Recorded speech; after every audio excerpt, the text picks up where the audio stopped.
Let's go with the hate list here for pass catchers and start with Brandon Aiyuk against the Jets. Matthew misses all the preseason and camp with the contract dispute, and there is a world in this game that we could see Sauce Gardner for the first time in his career maybe even shadow a little bit. Aiyuk would have the toughest matchup if the Jets opt to go that way. We don't know what kind of shape he's in. He's missed most of practice, and you're playing the Jets. Right, Aiyuk is always a little bit risky just because they have McCaffrey, they have Debo, they have Kittle, right? There are going to be games this year when one of the big four just has a quiet game because there's only so many balls to go around, as it were. But you mentioned the Jets and Sauce Gardner, right? Fewest fantasy points allowed to wide receivers last season, fewest receptions and yards on deep passes. They only allowed 5 touchdowns all last year to wide receivers, and that was in games in which they were getting their butts kicked. Right? I mean, and so now you've got Aaron Rodgers going into San Francisco where he grew up. He's from the Bay Area. I don't know. Aiyuk makes me nervous this week. You may have to start him given where you drafted him, but just is he going to play a full complement of snaps? I'm not convinced. If he is, how effective is he going to be? By the way, it's not just Aiyuk. It's also Trent Williams. Trent Williams has missed a lot of camp. And so is he going to play every snap out there? And again, boy, you want Trent Williams out there against the Jets defensive line. I'm nervous about Brock Purdy in this game. I think the Jets cover, by the way, Jay. I think the Jets cover this one.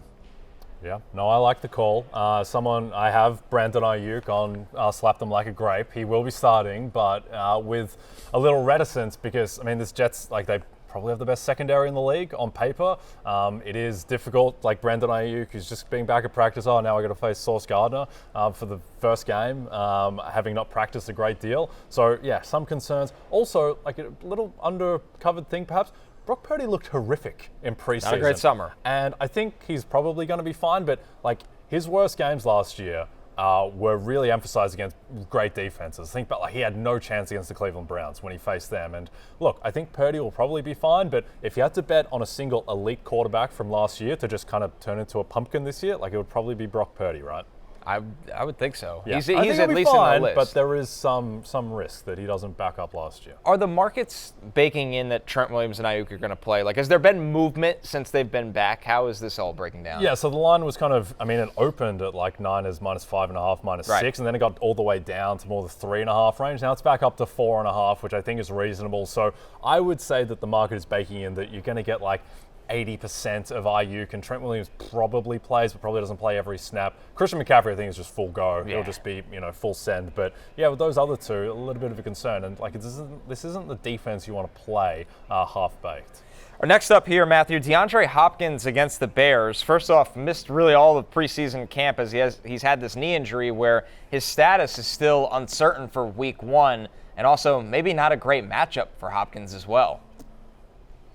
He's going to see at least some Jalen Johnson for sure. And listen, DeAndre Hopkins, one of my favorite players in the NFL, and I do think he was a value this year in drafts, and I do think he's ultimately going to have a nice year and be an outperform ADP in Brian Callahan's new push it down the field offense. But it's week 1 on Chicago, and to your point about Will Levis, young quarterback, Chicago's a tough place to play.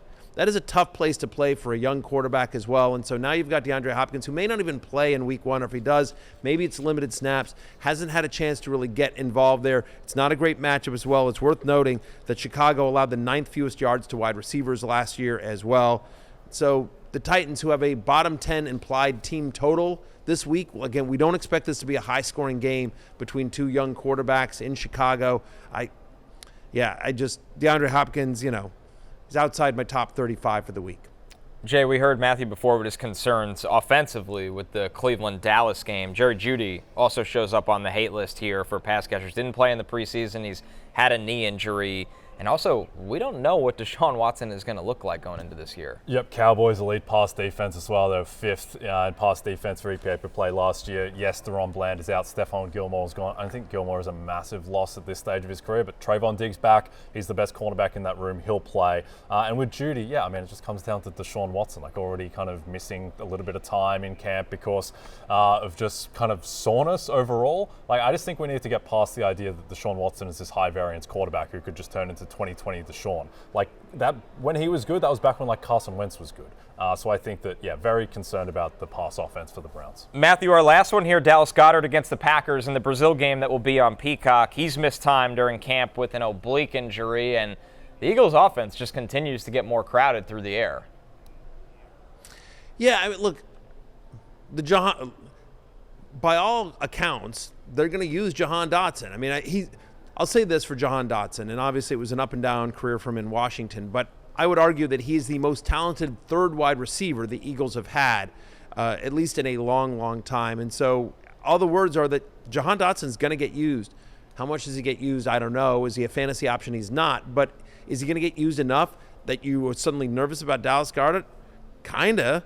Worth noting that the Packers last year, top 5 in the NFL in terms of lowest catch rate allowed to opposing tight ends as well. And so the fact of the matter is that we expect this to be a heavy Saquon Barkley game. Obviously, A.J. Brown and Devontae Smith are going to get theirs. I don't know. I got bad vibes on Goddard in this game. Again, especially with the missed time, and I want to see how Goddard's used in this offense.